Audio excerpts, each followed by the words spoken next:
আসসালামু আলাইকুম wrestling lovers, কি অবস্থা সবার? স্বাগত সবাইকে রেসলিং লাভার্স নেটওয়ার্কের আরো একটি ব্র্যান্ড নিউ ভিডিওতে। ডিয়ার অডিয়েন্স, এই ভিডিওতে বর্তমান সময়ে রেসলিং জগতে কিছু হট টপিক, কিছু নিউজ আপডেট এবং 26 তারিখের স্ম্যাকডাউনের স্পয়লার আপনাদের সঙ্গে শেয়ার করব। ভিডিও ভালো লাগলে ভিডিওতে লাইক দিবেন, চ্যানেলে নতুন হয়ে থাকলে চ্যানেলটি সাবস্ক্রাইব করে দিবেন। ওয়েল, আজকের ভিডিও প্রথম আপডেটটা হলো কডি রুডসকে নিয়ে। আমরা সকলেই জানি, আমরা সকলেই দেখেছি স্যাটারডে নাইট মেইন ইভেন্টে ফাইনালি রেসলিং থেকে চিরতরে রিটায়ার করেছে জন সিনা, এবং এতদিন পর্যন্ত সেই কিন্তু কোম্পানির সব থেকে বড় বেবি ফেস থেকেছে। তবে সে যেহেতু ফাইনালি রেসলিং থেকে রিটায়ার করেছে, তো রিসেন্ট আপডেট অনুযায়ী কোম্পানি এবার জন সিনার রিপ্লেসমেন্ট হিসেবে কডিকে কোম্পানির সব থেকে বড় বেবি ফেস বানাতে চায়। এতদিন পর্যন্ত কডিকে কিন্তু সেরকমেরই বুকিং দেয়া হয়েছে এবং কডিকে আনা হয়েছে জন সিনার রিপ্লেসমেন্ট হিসেবে। যদিও আমার কাছে মনে হয় যে কডি কোনোদিনই জন সিনার রিপ্লেসমেন্ট হতে পারবে না। হ্যাঁ, ডেফিনেটলি জন সিনার পরে বর্তমান সময়ে সে সব থেকে বড় কোম্পানির বেবি ফেস এবং আগামী দিনে গিয়ে সে হয়তোবা আরো ভালো কিছু করবে। তবে জন সিনার রিপ্লেসমেন্ট কিন্তু কখনোই কডি হতে পারবে না। ইভেন কেউ কিন্তু কোনোদিনই জন সিনার রিপ্লেসমেন্ট হতে পারবে না। শুধু এই বিষয়টা কিন্তু জন সিনার ক্ষেত্রে না, কোনো রেসলারের ক্ষেত্রেই কিন্তু এই বিষয়টা প্রযোজ্য না। মানে কোনো রেসলারের রিপ্লেসমেন্ট কিন্তু অন্য কোনো রেসলার হতে পারে না। হ্যাঁ, ডেফিনেটলি কডিকে সামনের দিকে গিয়ে আরো ভালোভাবে বুকিং করলে সে হয়তোবা জন সিনার যে শূন্যতা আছে এটা কিছুটা পূরণ করতে পারবে। তবে সে কিন্তু কোনোদিনই জন সিনার রিপ্লেসমেন্ট হতে পারবে না। বা রোমান রেঞ্জের কথা বলেন না কেন, বা ব্রক লেসনারের কথা বলেন না কেন, কোনো রেসলারের রিপ্লেসমেন্ট কিন্তু অন্য কোনো রেসলার হতে পারে না। ডেফিনেটলি তারা চলে গেলে তাদের জায়গায় অন্য কোনো সুপারস্টার হয়তো বা আসবে, কিছুটা শূন্যতা পূরণ হবে, তবে রিপ্লেসমেন্ট কিন্তু কোনোদিনই হতে পারবে না। এটা হলো পার্সোনালি আমার মতামত। তবে কোম্পানি জন সিনার রিপ্লেসমেন্ট হিসেবে বর্তমান সময় কডি রুডসকে দেখতেছে, এবং আমার কাছে মনে হয় যে কোম্পানি কিন্তু কডি রুডসকে চয়েস করা এটা কিন্তু সঠিক একটা সিদ্ধান্ত। কারণ বর্তমান সময়ে কডি কিন্তু কোম্পানির সব থেকে বড় বেবি ফেস, এবং আগামী দিনে গিয়ে তাকে যদি সেরকমের বুকিং দেয়া হয়, জন সিনার রিপ্লেসমেন্ট না হতে পারলেও জন সিনার শূন্যতা কিন্তু ডেফিনেটলি সে কিছুটা পূরণ করতে পারবে বলে আমার কাছে মনে হয়। এবার আসি পরবর্তী আপডেটে। পরবর্তী আপডেটটা হলো ওবা ফেমিকে নিয়ে, বা এনএক্সটি যে সকল সুপারস্টাররা স্যাটারডে নাইট মেইন ইভেন্টে কম্পিট করেছে, তো সে সকল সুপারস্টারদের নিয়ে কিন্তু বর্তমান সময় ট্রিপল এইচ অনেক বেশি খুশি। তাদের প্রতি ফ্যান্সদের যে রিয়াকশন বা তাদের যে পারফরমেন্স, এটা দেখে কিন্তু ট্রিপল এইচ বর্তমান সময়ে অনেক বেশি ইমপ্রেস, এবং ট্রিপল এইচ কিন্তু এ সকল সুপারস্টারদেরকে খুব শীঘ্রই মেইন রস্টারে নিয়ে আসতে চায়। তবে আমার কাছে মনে হয় যে ট্রিপল এইচ এ সকল সুপারস্টারদেরকে নিয়ে হাইপ হলেও, এ সকল সুপারস্টারদের পারফরমেন্স দেখে ট্রিপল এইচ ইমপ্রেস হলেও মেইন রস্টারে আসার পরে তারা যে কি রকমের বুকিং পাবে এটা নিয়ে কিন্তু আমার যথেষ্ট পরিমাণ সন্দেহ আছে। কারণ এর আগেও আমরা এরকম অনেক সুপারস্টারকে দেখতে পেয়েছি যারা এনএক্সটিতে তাগড়া লেভেলের পারফর্ম করলেও এনএক্সটিতে তাদেরকে তাগড়া লেভেলের বুকিং দেওয়া হলেও মেইন রস্টারে আসার পরে তাদের অবস্থা কিন্তু জবারের থেকেও খারাপ বলা যায়। তো যাই না, ওবাফেমি বা সোলরুকা বলেন বা জেওন এভান্স বলেন, এরা মেইন রস্টারে প্রপারলি আসার পরে কোম্পানি এদেরকে কিভাবে বুক করবে এটা কিন্তু সত্যিই দেখার একটা বিষয় হবে। তবে আশা রাখবো কোম্পানি বলেন বা ট্রিপল এইচ বলেন, এ সকল সুপারস্টার দেখে যেন ভালোভাবে বুক করে। এখানে জেওন এভান্সের কথা বলেন, সোলরুকার কথা বলেন বা ওবাফেমির কথা বলেন না কেন, তাদেরকে ভালোভাবে বুক করলে ডেফিনেটলি তারা কিন্তু কোম্পানির ফিউচার হতে পারবে। এবার কথা বলি greatest of all time, 17 time world champion, the last real champion John সিনাকে নিয়ে। জন সিনা ফ্যান্সদের জন্য কিন্তু ম্যাসিভ একটা গুড নিউজ আছে। গুড নিউজটা হলো আমরা খুব শীঘ্রই আবারও ডাব্লিউডাব্লিউই কোম্পানিতে জন সিনাকে দেখতে পাবো। আগেই ক্লিয়ার করতেছি, জন সিনা কিন্তু কোম্পানিতে রেসলিং করার জন্য আসবে না, তবে আমরা খুব শীঘ্রই জন সিনাকে আবারও ডাব্লিউডাব্লিউই কোম্পানিতে দেখতে পাবো।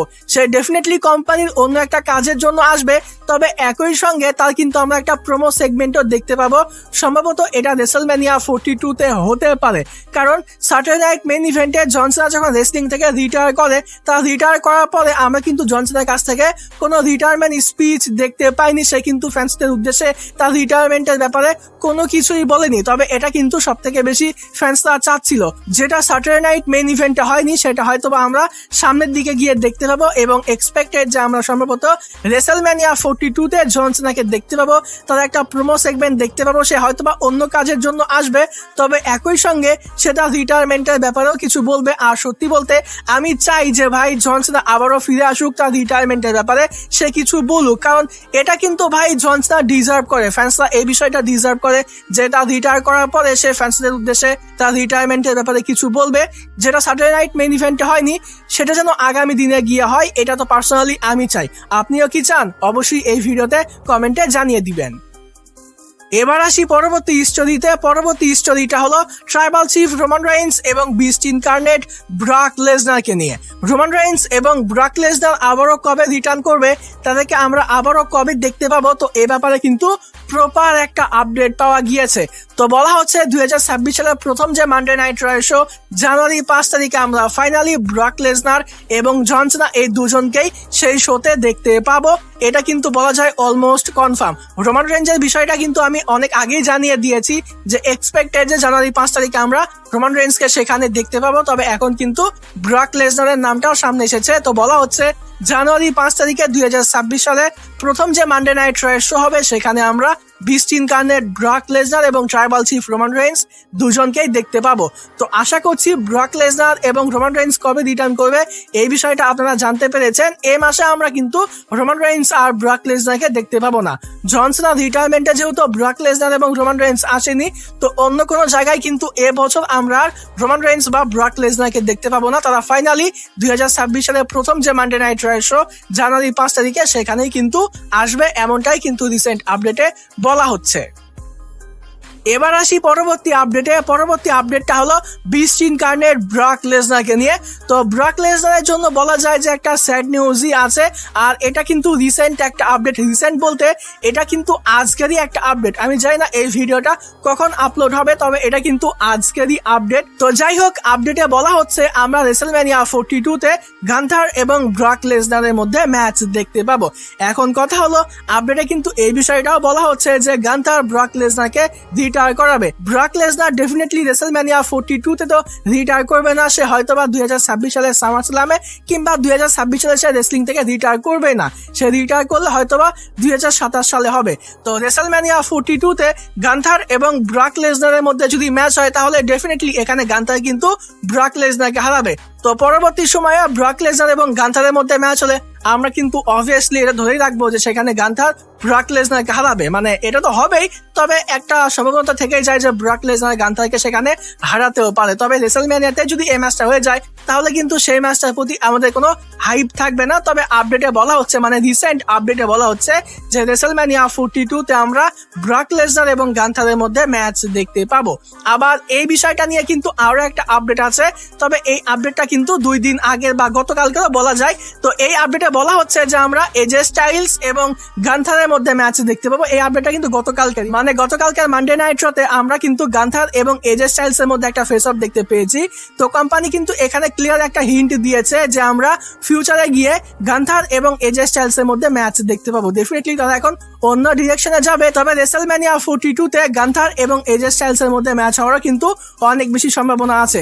যদি এখানে আমার কথা বলি তাহলে ব্রক লেসনার এবং গান্থারের মধ্যে ম্যাচ হওয়ার থেকে রেসলম্যানিয়া 42-তে গান্থার এবং এজে স্টাইলস এর মধ্যে ম্যাচ হওয়ার কিন্তু অনেক বেশি সম্ভাবনা আছে, এটা আমার কাছে মনে হয়। তো এখানে মূল আপডেটটা হলো এজে স্টাইলস অথবা ব্রক লেসনার দুজনের মধ্যে যে কোনো একজন রেসলম্যানিয়া 42-তে গান্থারকে ফেস করবে, এটা রিসেন্ট আপডেটে বলা হচ্ছে। যাই হোক, এবার কথা বলি স্ম্যাকডাউনের প্রিভিউ নিয়ে। এটা কিন্তু আগামী সপ্তাহের স্ম্যাকডাউনের প্রিভিউ নয়, এটা কিন্তু 26 তারিখে স্ম্যাকডাউনের প্রিভিউ। মানে বাংলাদেশ এবং ইন্ডিয়া থেকে আমরা 27 তারিখে যে স্ম্যাকডাউনের শো দেখতে পাবো, এটা কিন্তু সেই শোয়ের স্পয়লার। মানে আগামী সপ্তাহে যে স্ম্যাকডাউনের শোটা হবে এটা কিন্তু লাইভ হবে, কিন্তু তার পরবর্তী স্ম্যাকডাউনের যে শোটা হবে সেটা কিন্তু আগে থেকেই রেকর্ড করা হয়েছে। আর এটা কিন্তু গতকালকের মানডে নাইট রয়ের শো শেষ হয়ে যাওয়ার পরেই রেকর্ড করা হয়েছে। তো 26 তারিখের স্ম্যাকডাউনে কি কি হবে সেটা কিন্তু আমার কাছে চলে এসেছে। তো প্রথমেই আমরা 26 তারিখের স্ম্যাকডাউনে ডেমিয়ান প্রিস্টকে দেখতে পাবো। তার একটা প্রোমো সেগমেন্ট হবে এবং তাকে ইন্টারাপ্ট করবে জেলিনা ভেগা এবং অ্যালেস্টার ব্ল্যাক, এবং তারা কিন্তু সেখানে ডেমিয়ান প্রিস্টের উপরে অ্যাটাক করবে। এবং পরবর্তী সময়ে ব্যাক স্টেজে এই তিনজনের মধ্যে আরো একটা সেগমেন্ট হবে যেখানে অ্যালেস্টার ব্ল্যাক কিন্তু আবারও ডেমিয়ান প্রিস্টের উপরে অ্যাটাক করবে। এরপরে আমরা 26 তারিখে স্ম্যাকডাউনে ল্যাশ লেজেন্ড এবং নায়া জ্যাক্স ভার্সেস দ্য কাবুকি ওয়ারিয়র্স এর মধ্যে একটা ট্যাগ টিম ম্যাচ দেখতে পাবো, যেখানে ল্যাশ লেজেন্ড এবং নায়া জ্যাক্স কিন্তু আসকা এবং কাইরি সেনকে হারাবে। এবং এই ম্যাচটা শেষ হয়ে যাওয়ার পরে সেখানে কিন্তু অ্যালেক্সা ব্লিস এবং শার্লেট ফ্লেরও আসে এবং তারা দুইজন এসে কিন্তু ল্যাশ লেজেন্ড এবং নাজাক্স তাদের উপরে অ্যাটাক করে। তো এটা হলো এই ম্যাচের ব্যাপারে আপডেট। এরপরে আমরা 26 তারিখে স্ম্যাকডাউনে জুলিয়া এবং আলভা ফায়ারের মধ্যে একটা ম্যাচ দেখতে পাবো, যেখানে জুলিয়া কিন্তু আলভা ফায়ারকে হারিয়ে দিয়েছে। তাছাড়া 26 তারিখে স্ম্যাকডাউন ইলিয়া ড্রাগনভ এবং কার্মেলো হাইস ভার্সেস ডিআইওয়াই এর মধ্যেও একটা ট্যাগ টিম ম্যাচ হয়েছে। এরপরে সেই একই শোতে কডি রুডসেরও একটা প্রোমো সেগমেন্ট হয়, যেখানে সোলো সিকাওয়া আসে। তো সোলো সিকাওয়া আসার পরে আমরা সোলো সিকাওয়া এবং কডি রুডসের মধ্যে হাতাহাতি দেখতে পাই, যেখানে কডি সোলো সিকাওয়াকে একটা ক্রস রুডসও হিট করেছে। তো আমরা সোলো সিকাওয়া এবং কডি রুডসের মধ্যেও কিন্তু 26 তারিখে স্ম্যাকডাউনে একটা সেগমেন্ট দেখতে পাবো। এরপরে এমএফটি এবং ওয়ার 6 এর মধ্যে একটা ম্যাচ হয়, এটা কিন্তু স্টেবল নয় বরং একটা ট্যাগ টিম ম্যাচ কিন্তু আমরা দেখতে পেয়েছি এমএফটি এবং ওয়ার 6 এর মধ্যে। তো এই ছিল 26 তারিখে স্ম্যাকডাউনের স্পয়লার। তো ডিয়ার অডিয়েন্স, এই ভিডিওটা এ পর্যন্তই ছিল। আশা করছি ভিডিওটি ভালো লেগেছে। ভিডিও ভালো লাগলে ভিডিওতে লাইক দিবেন, চ্যানেলে নতুন হয়ে থাকলে চ্যানেলটি সাবস্ক্রাইব করে দিবেন। আজকের মতো এখানেই বিদায় নিচ্ছি। যাবার আগে একটি কথাই বলতে চাই, যদি রেসলিং ভালোবাসো তাহলে আমরা সবাই এক টিম।